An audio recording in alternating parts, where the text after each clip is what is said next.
it's quite clear that the FIFA decision on FAM and the 7 players is more than just about having a negative impact on Malaysian football.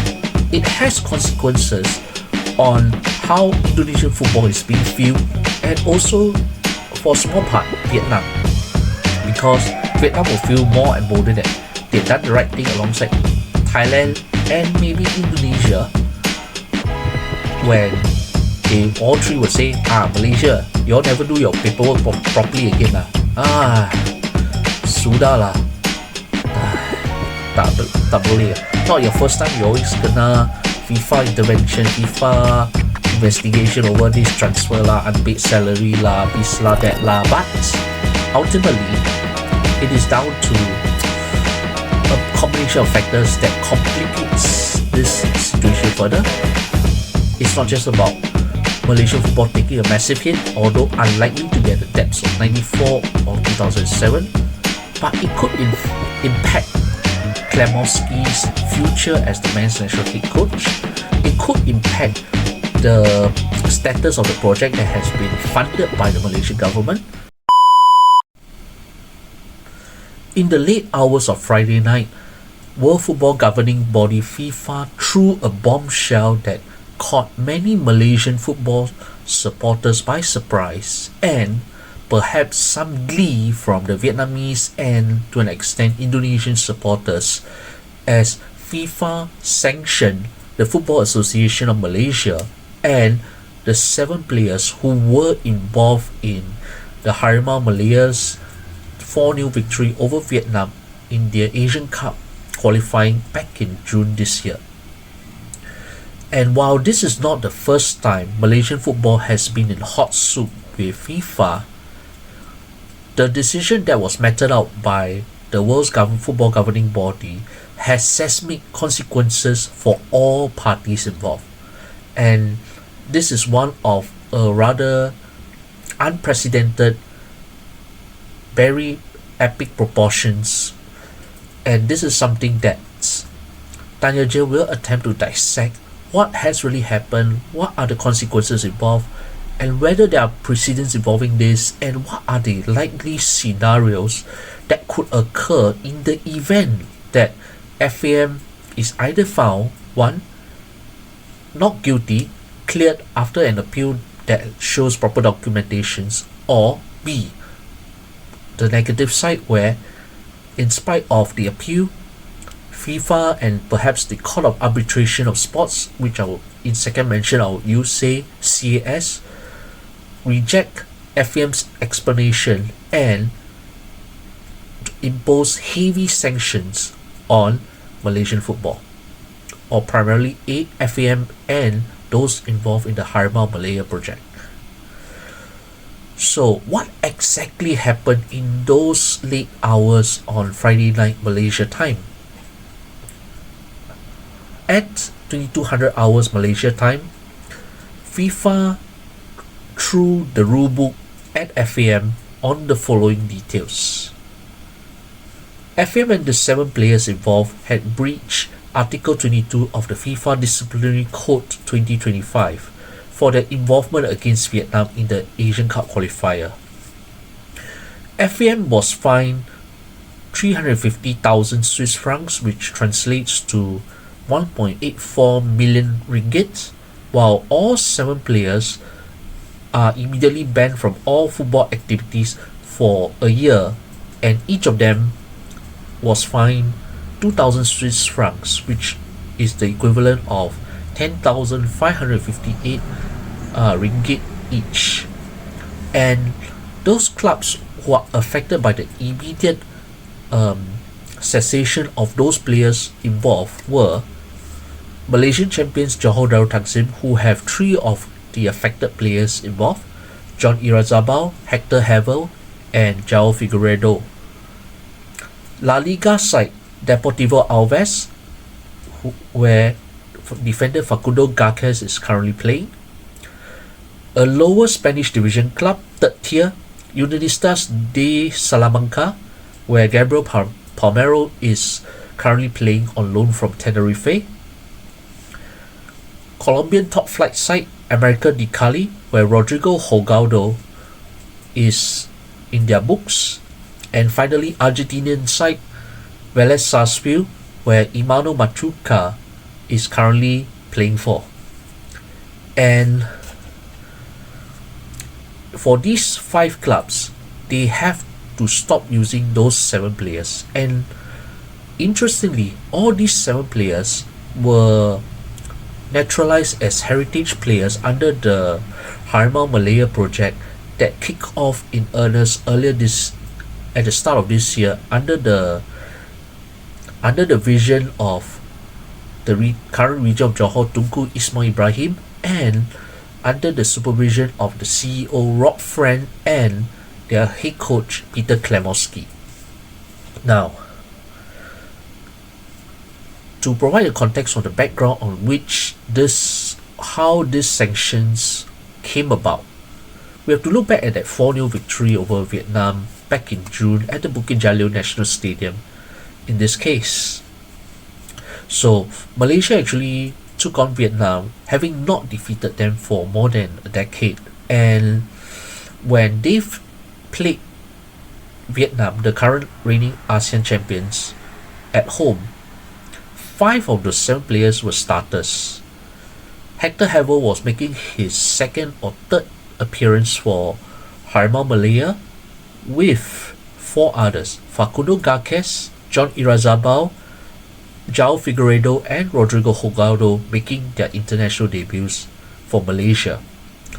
2 other players will come in for their debuts subsequently in that win. Gabriel Palmeiro, who actually had featured as a substitute in the official friendly against Cape Verde earlier that month that ended in a 1-1 draw, and Emmanuel Machuca, who came on for his international debut.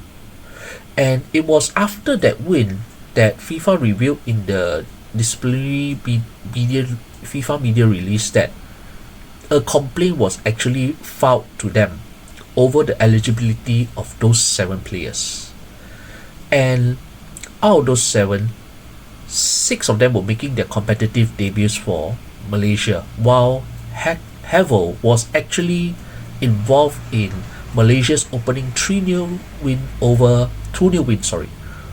Nepal in the Asian Cup qualifier in Johor back in March. So, following the result, it was quite evident that while the Malaysians were happy about it, the Vietnamese fans were shell-shocked.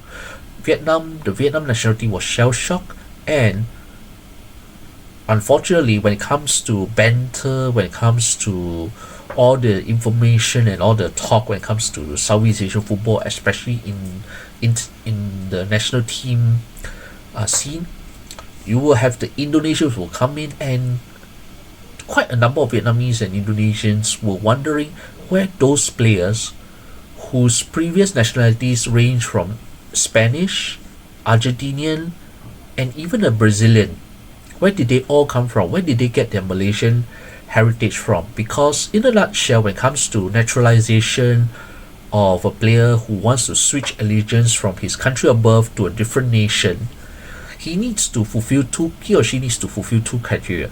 First, if he's not born in this, first is a straightforward one. Either one of his parents or grandparents come from the nation that he wants to represent. Second, if that first criterion is not met, then there will be that 5-year residency rule. Once that 5-year residency rule is fulfilled, he is free to switch international allegiance to that country of residence. So it's quite straightforward in that regard. And perhaps, I think in the build-up to that, the rather mysterious build-up to this, even though TMJ had promised that he'll bring in 7 new players to strengthen the national team, and on that front, TMJ has delivered for Harimau Malaya, and the results under Peter Klemowski has been nothing but sensational, and until this bombshell from FIFA has uplifted the mood when it comes to the national football scene, which in turn translates to a buoyant mood in the Malaysian Super League thus far. Because under the Australian of Macedonian descent, the Tigers have actually achieved 4 wins and 1 draw in 5 matches. 2 of them competitive in the qualifiers against Nepal and Vietnam, which end up in wins, and they're currently still top of their Group F final round Asian Cup qualifying, where only the group winners will go to Saudi Arabia in 2027. Then, for the other 3 friendlies where they were involved against Cape Verde in June before the Vietnam game, then there was 2 other friendlies earlier this month where they defeated Singapore 2-1, where Singapore international Ryan Stewart was quoted posting on his Instagram on Latin night after Malaysia defeated Singapore 2-1, and a 1-0 win over Palestine in Johor with a much changed squad. So it has been an impressive international year so far for the Harimau Malaya. But this ruling that FIFA has initially clamped down on the Football Association Malaysia threatens to undo all the good work that TMJ, Rob Friend, the CEO Rob Friend, men's head coach Peter Klemowski, and the other foreign support staff who have been, and as well as the work of Prime Minister Anwar Ibrahim and Sports Minister Hannah Yeoh, who were equivocal in backing this project to help lift up that standard of Malaysian football, even if it's for the short term, through the recruitment of those new heritage players. But now, with the infringement of Article 22, this has all thrown into a huge question that has been raised by football fans or national team fans outside of Malaysia, primarily Vietnam, who were the victims of the 4-0 defeat, and Indonesia, who did not seem to be pleased that Malaysia, their regional arch rivals, were catching up really fiercely at them. So, before going even deeper into this, let's understand what was that Article 22 that Football Association of Malaysia ran afoul of. So, according to the FIFA Disciplinary Code 2025, Article 22 covers the areas of forgery and falsification of documents. So it states, as I quote from the document, first point, anyone who, in football-related activities, forges a document, falsifies an authentic document, or uses a forged or falsified document will be sanctioned with a fine and a ban of at least 6 matches, or for a specific period of no less than 12 months. 2. An association or club may be held liable for an act of forgery or falsification by one of its officials and or players. So in this case, the 7 players and FM are now in hot soup where this is concerned, although for now, FIFA did not say anything about whether this 4-0 win will be overturned into a 0-3 default loss for contravening the rules yet. So Klemowski and his coaching staff can all rest easy for now, because it will take some time for this situation to finally be resolved. It's not going to be decided by a week, a month, or even half a year, because there is actually precedent, 2 particular precedents where this is concerned, where the issue of the usage of the potential falsification of documents were involved. So where do we go from this precedents? Okay, so first we go back to the first so we go to these 2 precedents. The first case happened and it involved the Timor-Leste national team back in October 2015.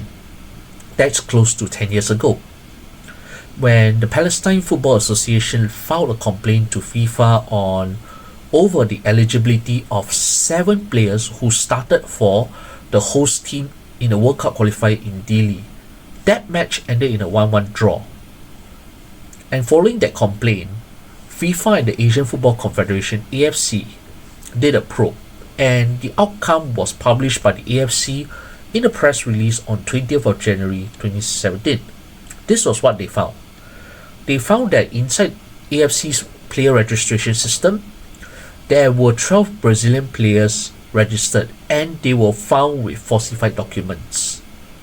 Among them, 9 of them were involved in 29 matches, 7 of which came directly under the jurisdiction under FIFA. And the Football Federation of Timor-Leste, the governing body for the country in question, was subsequently banned from the 2023 AFC Asian Cup qualifying and was fined USD 20,000. All 29 matches where those ineligible players were involved in, they were all forfeited with 3-0 wins given to their opponents in this instant. And the Timor-Leste Football Federation was given a suspended fine of USD 56,000 over 2 years. And how about the individuals involved? The FFTL General Secretary Armando de Araujo Sarmiento was given a 3-year ban and fined USD 9,000, where the ban was subsequently expanded worldwide. And a federation official, Gelasio da Silva Carvalho, was fined USD $3,000 for an attempt to tamper with the witness on giving evidence. So, on that regard, the consequence of those 7 Brazilians who were found with no actual Timorese linkage, AFC meted out a suspension without any grounds of appeal, following what you can say is a half-year probe on this matter. And with that regard, you can see that AFC and FIFA were not wasting time once that complaint came from Palestine, because the usage of those 7 Brazilians unfairly tilted the game in favor of the Timor-Leste national team, and this allowed the then host to secure a 1-1 draw with a stronger Middle East nation. And that had an impact on Palestine's chances of qualifying into the final round of World Cup Asian qualifying that year.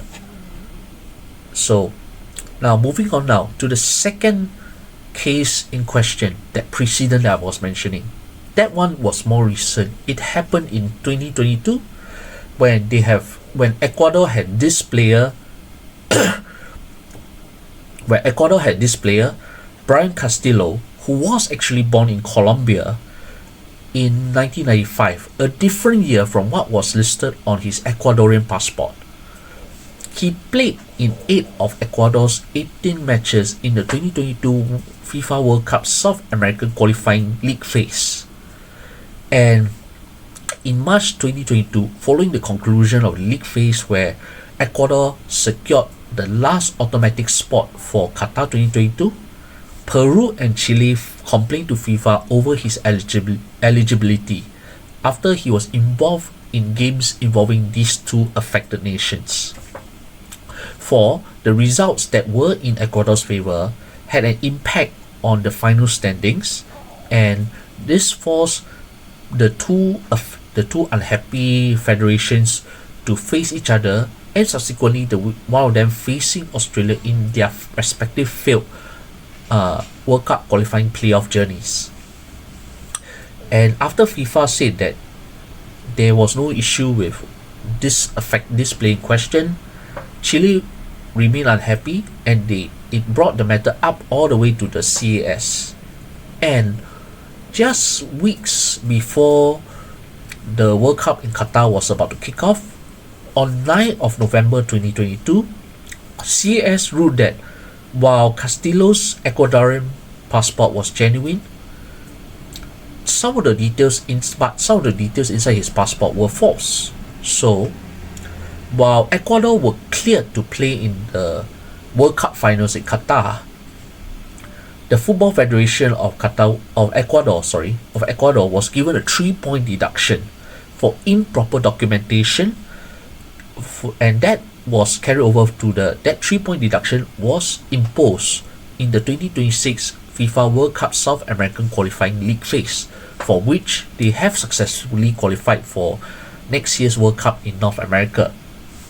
In addition, the Ecuadorian Football Federation was fined 100,000 Swiss francs for their troubles in improper documentation. So the qualifying results remain intact, but Castillo, in his desire to avoid the controversy over him affecting their final preparations for the World Cup, withdrew himself from contention in the final squad.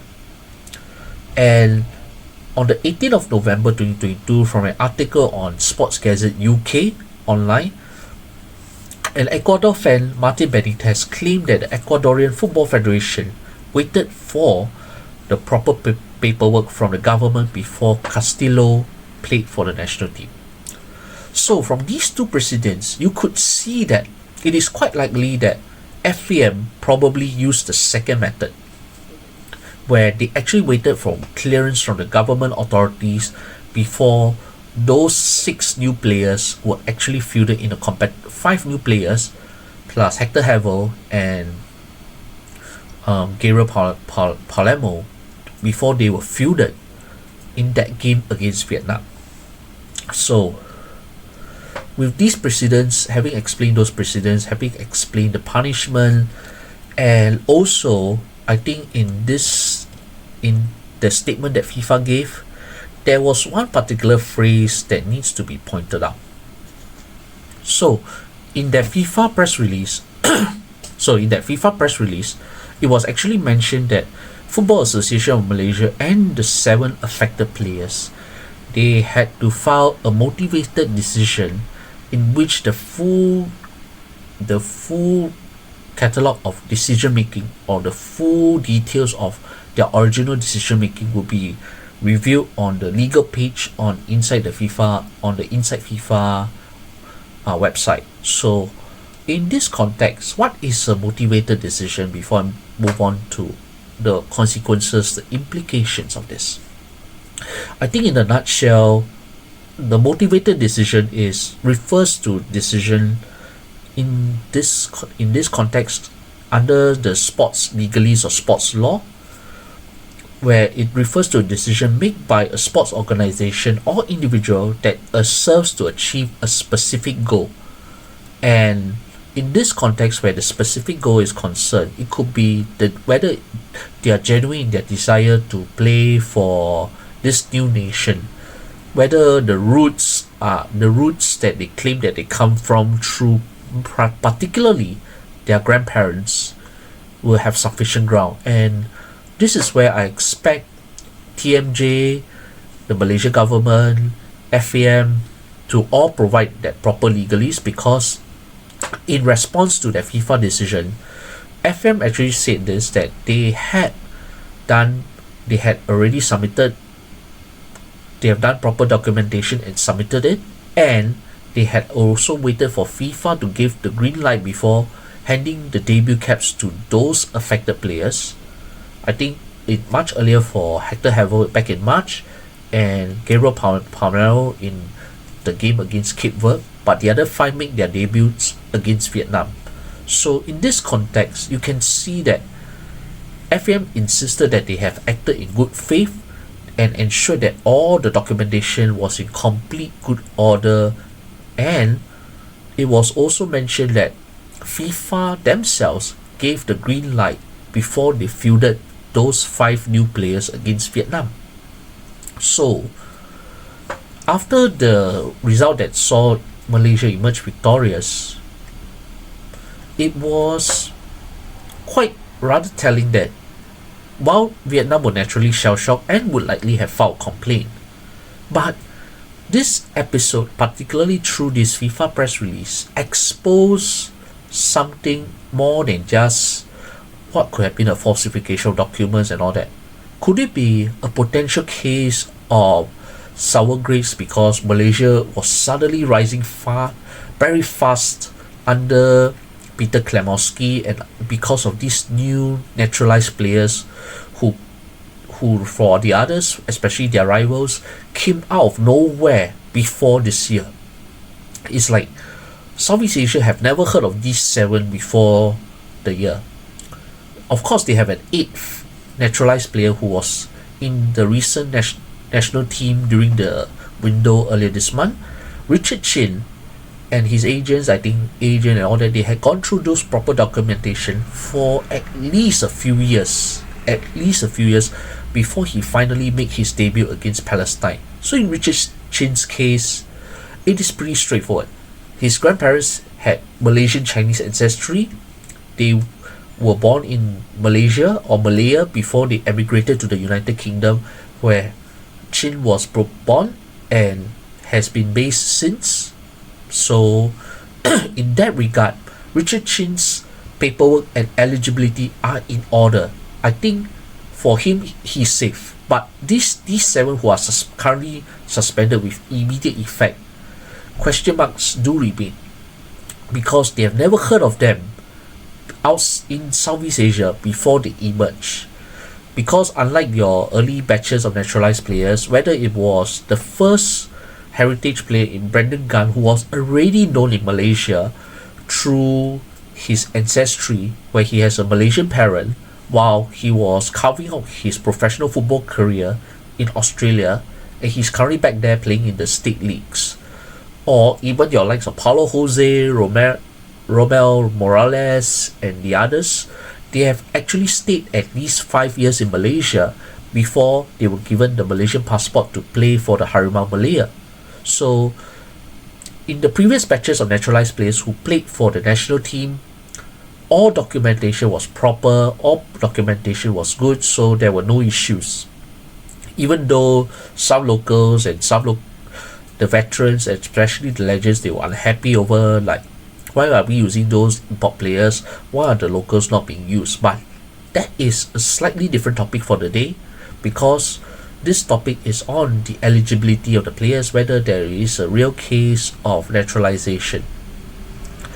And still on this topic, now that these 7 players are suspended, Klemowski and his coaching team and the CEO Rob Friend will now have to crack their heads to decide who are going to replace them.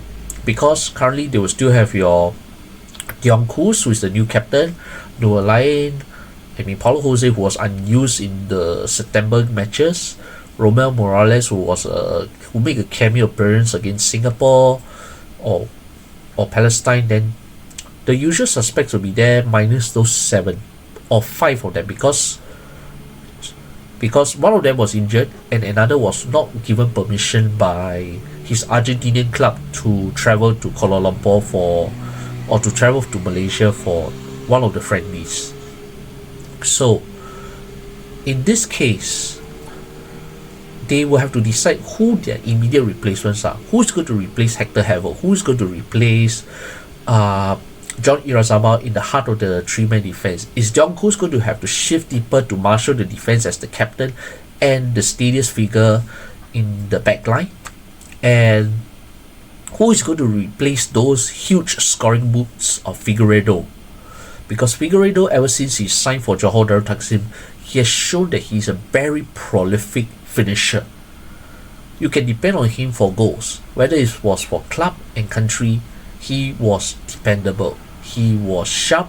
He was goal hungry. And now that he's not eligible, given this ban that has been imposed, Klemowski has a huge headache. You will still have Arif Aiman on the right. You're still going to have somebody else on the left. But who is going to fill that scoring boots?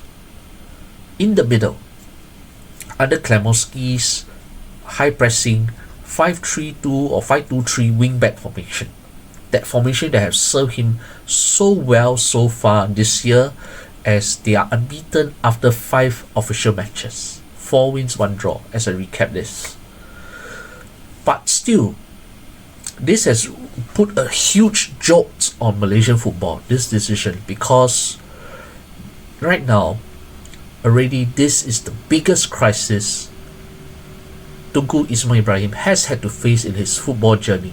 Not even in JDT does he have this type of problem with such magnitude, but it is a huge crisis where he has to resolve, he has to find a way to tell the guys below him on what they need to do to resolve this issue. How are they going to appeal to FIFA for this? And and actually, here's the funny part, because in the couple of days leading up to this bombshell by FIFA, TMJ had hinted that there were one or two parties who were attempting to sabotage the Harimau Malaya project. And this was through a tweet by Astro Arena sports journalist Zuhelmi Zainal Azam, who actually said that there was a rumor a few days before that bombshell, there was a rumor saying that several foreign entities were attempting to sabotage due to concerns over the rapid rise of Harimau Malaya, and those entities appear to be closely aligned with FIFA's top leadership. And given the corridors of power in the FIFA headquarters in Zurich or wherever its President Gianni Infantino is based, it remains to be seen who really has such influence to have a whisper to Infantino that would lead to the case being thoroughly open and ruling adversely against Malaysian football. So, who could that mysterious entity be? That foreign entity be?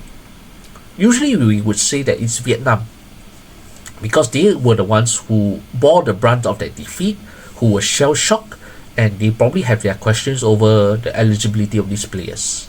But what if I'm going to throw this spanner in the works? Vietnam may not have as much influence as they would like to think in the FIFA corridors of power.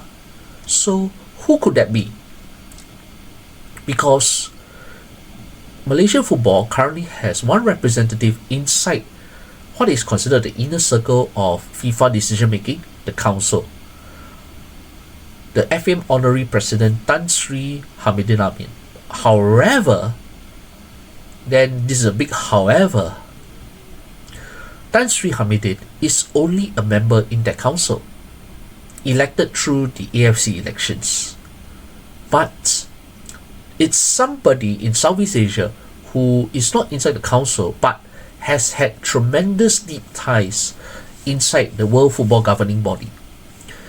And my educated guess is it's likely to be Indonesia, because rather humiliatingly for both TMJ, who has no interest in being part of the FIFA power struggle or whatsoever, and more damningly for Hamidin, Eric Toh here has the year of Infantino, and under the current structure in which FIFA operates under this Swiss person, it is pretty evident that it's quite a bit like it's no longer a rules-based thing. I mean, people complain about Sepp Blatter and the corruption and all that, but Infantino has probably taken things to such different levels that it is more about who you know and who you can talk to, rather than, hey, I'm a FIFA council member, I help to make decisions, so please respect me. I think in Hamidin's case, he'll have hope for that. I think many of the members inside the FIFA council, they will have hope for that. But it is pretty evident over the last few years, especially this year, that Infantino likes to be around those people who have his ear. And when one has his ear, it's quite likely that the decision will be working towards the guy who whispered to him something, and he'll be headed that way.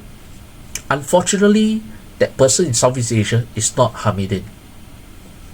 It is Erick Thohir, the new Indonesian sports minister, who was given special permission by Infantino personally to keep his PSSI presidency, because under the usual circumstances, due to FIFA being on paper firm on government interference, where whoever picks up a ministerial role must leave his role inside an FA. But Infantino, true to what he has done so far in these recent years of his presidency, has been, I think you can say, has been bending the rules so that his friends, he can give bigger, better, more political leverage, and also you can say not just leverage but also the support, especially when Infantino wishes to continue his reign in Zurich.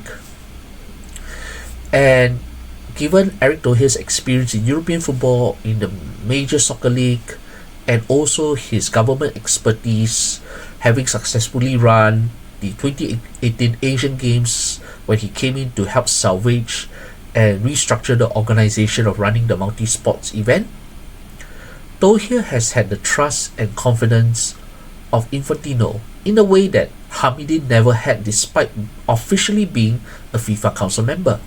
So it's pretty clear. You can be a FIFA Council member, it doesn't matter if you are not in Infantino's radar. Eric Doher has that, so probably where Vietnam were not as successful in doing so, they may have done the proper channels, but perhaps things began to pick up because Indonesia probably supported Vietnam's claim on this. And this is a major test for Tunku Ismail, the region of Johor, because like all the current politics in the world of football, sometimes certain things that are happening in the spheres of power in world football is also reflected on the regional scale. And so when this is concerned, you can say that Eric Doher is able to persuade Infantino to look closely into the Malaysia case. A lot that expedited the process more than what Vietnam would have waited for. Does it mean that, because it slaps in the face that if Malaysia had said that, hey, I've already spoken to FIFA and FIFA have given the green light, so we go ahead. But when FIFA has now come out and say, no, the documents are false, they're not proper, so it now puts a lot of pressure on Tunku Ismail to deliver. And as I mentioned earlier, the spheres of power, crucially, Tunku Ismail is politically aligned with PSG president and I think you can say the European Clubs Association, Nasser Al-Khelaifi, who is a Qatari and the main face of the reigning European club champions. And this link is in stark contrast to is a parallel to that battle between UEFA and FIFA. And Doher has been firmly on the FIFA side and has been quite clever. They are the pioneers in this current mass naturalization scheme or heritage player schemes that now many in Southeast Asia are replicating. And some, like Vietnam, are even adjusting their constitution or laws to accommodate this. Vietnam did this almost immediately, in the aftermath of that 0-4 defeat. So the football associations in Southeast Asia know that this is the way to go if they want to bolster their competitiveness against the East Asians, the Central Asians, and the Middle East, if they are to stand any chance of qualifying for the Asian Cup. Let us not even go so far as to talk about the World Cup, but Asian Cup. So, given that the polar opposites of alignment, it is quite likely that the taking of sides may have already begun even before that game, where TMJ is very singularly focused on wanting the best for Malaysian football, whether it was for Johor Darul Takzim or even for now the national team under the project Harimau Malaya. So for TMJ, This is a personal investment in what he wants to do for Malaysian football. And the ruling is a personal massive hit for him because he's aware that, and this is not the first time he has faced accusations of this and that or criticism over what he has done, but the FIFA ruling is unprecedented, the punishment is unprecedented, the sidelining of the 7 players is personally unprecedented because it totally throws the JDT plans into the spanner, throw a spanner into the works, and ultimately it affects the entire Malaysian football structure. And to an extent, they have overseas clubs in which 4 of them are involved in Europe and in South America. How are Deportivo Alaves going to think now that this suspension has come and they're like, oh dear, I don't have my best defender around, and he happens to be Malaysian, goodness.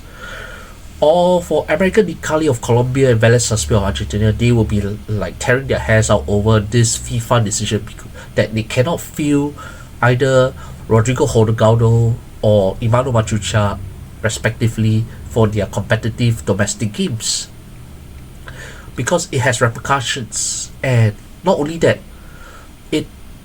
the implications are real if FIFA and AFC make the final ruling that the documents sent for naturalization through the heritage lineage were false, because that will take a huge hit to, first, TMJ's football reputation. Secondly, Malaysia would take a massive reputational hit, not just in Asia but also in Southeast Asia. There is also a chance of that result, among others, this year being overturned into 0-3 defeats. That would mean ranking points being shifted, and also, more consequentially, for the Asian Cup qualifying table, Vietnam will be in pole position to qualify instead of Malaysia. And not only that, even though the former president Datuk Johari Ayub has already left FAM, he is going to be one of the key players who is going to be implicated in this, because as the then president of FAM overseeing this Harimau Malaya project, even though he has no real involvement in it, he is the guy at the top who makes the decision. And that clash between Klemoski and him probably stem as a result of those foreign player frustration. So if Malaysia was thrown out of this Asian Cup qualifying, the findings were so adverse that there's nowhere to hide, Johari could be given a ban, TMJ will be given a ban, Rob Friend and others will be given a ban. Peter Klemoski will be spared because he's only the men's head coach, but will he leave the job because of these political implications? Maybe.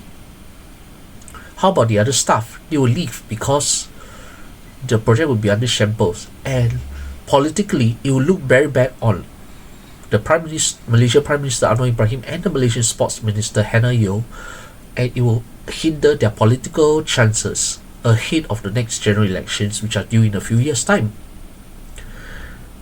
And worst of all, Johor Darul Takzim. Will the ban be so adverse that TMJ may decide that he will totally cease to fund the club? A club where he has cultivated them into such supreme domestic dominance and a rising reputation in Asian club football, where they are regarded as one of the best clubs in Asia under the current competition format, where they are competing in the top tier of the ACLE. Although, to be fair, there are no consequences in which at club level it's concerned, although there are a few fans on social media who are already nitpicking on, if those rules involve those 7 foreign players, but because of those naturalized players who become locals under this instance, they are ineligible, so they cannot play, or their results should be given to the other team 0-3. So it's like the dominoes falling one after the other if the final decision making, which would take months, remains adverse. if what is more likely to happen is, since the Asian Cup qualifying is already underway, there is no way AFC can say stop the qualifiers for Group F involving Malaysia and Vietnam, stop and disrupt the whole process, because they will need to find new dates to play, they will need to make new arrangements just for that group, which will be unfair to the remaining teams who are still in competition at this phase of the round, at this phase. So you can say that what AFC is likely to do is wait for the entire final round of Asian Cup qualification to conclude before they make their final decision. It is quite likely that FM will definitely appeal. FM will produce evidence to show that, okay, for example, Facundo Garces, he has said that he has a grandmother born in this state, or Hector Havel, who has already said that he has one of his grandparents who was born in Penang, and they'll show this documentation to show that this is what they can do. And if FAM succeeds in its appeal, and the 7 are allowed to resume playing after the ban, however long it takes, then it's pretty clear that Indonesia's attempts to destabilize Malaysia, which is now the football diplomatic crisis, has backfired, given that Indonesia currently are themselves under a little bit of pressure, because under Patrick Kluivert things have gone, or under the new Dutch technical team things have not really gone their way, and Eric Thohir has had a new cabinet position which puts him a bit away from the circle of influence under the current president Prabowo Subianto. So it's a bit of a personal crisis for Eric Thohir and also for PSSI. They probably, sometimes you can see classical warfare, to take those distractions away from them, they attempt to do some kind of sabotage or some kind of action to take the Indonesian fans off going against their team, on why Patrick Kluivert has not been able to raise the Garudas to the same level the way Shin Tae-yong has done. So this could be an attempt to halt the rise of Harimau Malaya and help the Indonesian fans put their focus on the upcoming 4th round of World Cup qualifying, where they face Saudi Arabia and Iraq in their bid, where only the winners will earn one of the 2 remaining automatic spots for Asia for next year's World Cup. So it is, I wouldn't want to say that this is a total psychological warfare, but there are domestic considerations in which Indonesia could be probably doing this, for which FM is affected. But I think for the fans outside of Malaysia, I think it's not about the politics, it's about the mystery over those 7 players. Less so on Havel, but more on the other 6.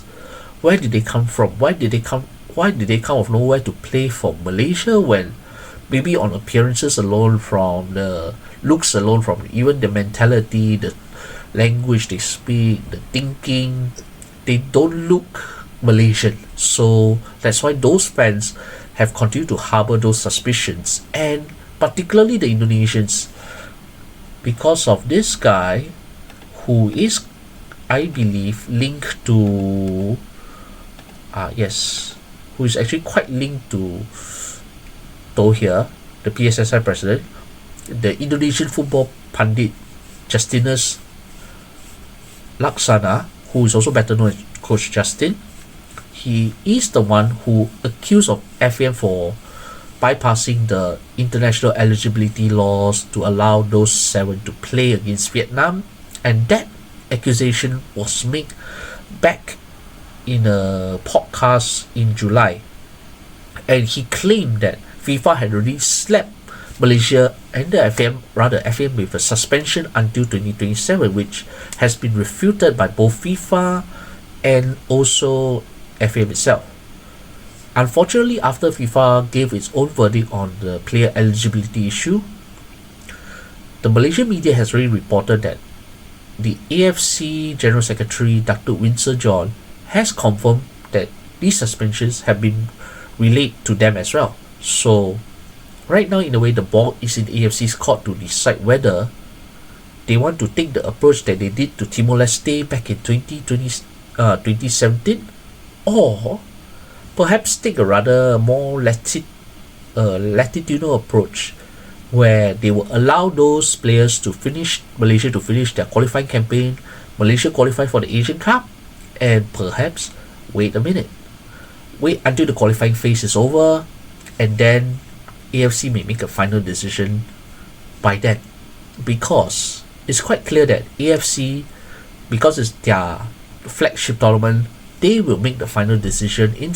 conjunction with FIFA where this is concerned. So it could be a case where Malaysia could qualify, but they could be deducted a number of points for the next World Cup qualifying campaign group stage, or they may be relegated to playing in the first round of World Cup qualifying, and they're given the fluidity of Asian World Cup qualifying. Anything is possible. So there could be other countermeasures, some one or two a bit novel, in which Malaysia could be under. It's like, okay, we let Malaysia, who finished top, should they really achieve that goal, let them play in the Asian Cup in Saudi Arabia. But after that, for the 2030 World Cup, this is where the punishment really kicks in. So, and maybe these players, they cannot play for Malaysia again. It's possible, but right now, FIFA actually had not said anything about these punishments, apart from fines and the 7 players who are suspended from all football activities. That means they cannot be on the pitch from now on until a final decision is made by FIFA and AFC, which is a blow for Johor Darul Takzim, because their top scorer is now out of action until a decision is made. And for the Malaysian national team, their key players will not be available. Fortunately, it's against Laos. If it's against Vietnam, then they will have a big headache. Vietnam will be hoping for the suspension because it will give them a psychological boost in avenging and saying that they do not fear Malaysia after these players are out. For Indonesia, what do they want? Is Eric Thohir here? I think Eric Thohir will be positioning himself towards something of greater power. I think a position of greater power is unlikely to be at FIFA, although given his political connections, he really has deep roots into FIFA, which I think from how the sanction is given is a big slap to Tan Sri Hamidin. A really huge slap for Tan Sri Hamidin. It's an insult on his election as a FIFA council member, which was done legally through AFC. And you do not know whether Hamidin may decide that he will quit that post if the ruling goes adversely in his association's disadvantage. So it is a blend of you can say the ignition of that controversy is down to the naturalization of the 7 players, but beyond those 7 players is the wider power play that is at play within Southeast Asian football, within those corridors of power, where you have your Eric Thohir on one side, who has the year of Infantino, where you got TMJ, who is allied with Nasir Al-Khelafi, a parallel of the UEFA versus FIFA tension that is still ongoing. And to top it up, you got Vietnam, who are not happy with what happened, and they did adjust their domestic laws to allow for more naturalization, but are also hoping that Malaysia get weakened so that they can qualify. So in this triangular axis of power, it's quite clear that the FIFA decision on FAM and the 7 players is more than just about having a negative impact on Malaysian football. It has consequences on how Indonesian football is being viewed, and also for a small part Vietnam, because Vietnam will feel more emboldened that they've done the right thing alongside Thailand and maybe Indonesia, when they all 3 will say, Malaysia, you all never do your paperwork properly again lah. Sudah lah. Tak boleh.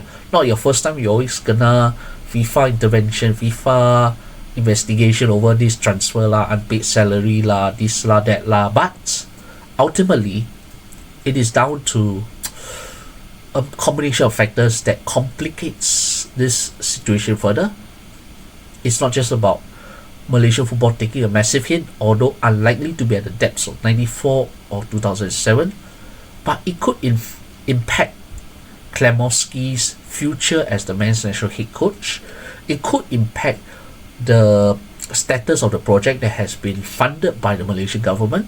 It could impact the Harimau Malaysia's fan support for the national team, and to an extent Malaysian football. It will impact how TMJ and JDT are viewed in Asia, and particularly with TMJ's ambition to be seen as among the elite in world football, though not inside the FIFA corridors of power, through his connections, through his networking, particularly with his alliance with Nasser Al-Khelafi. So there are a lot more things at play as a result of these sanctions. As straightforward as it looks, but there's more to it than it seems. A lot more to it. So Indonesia, they want this as a distraction away from their woes over Patrick Kluivert, over the speed in which Indonesia are preparing for the fourth round World Cup qualifying.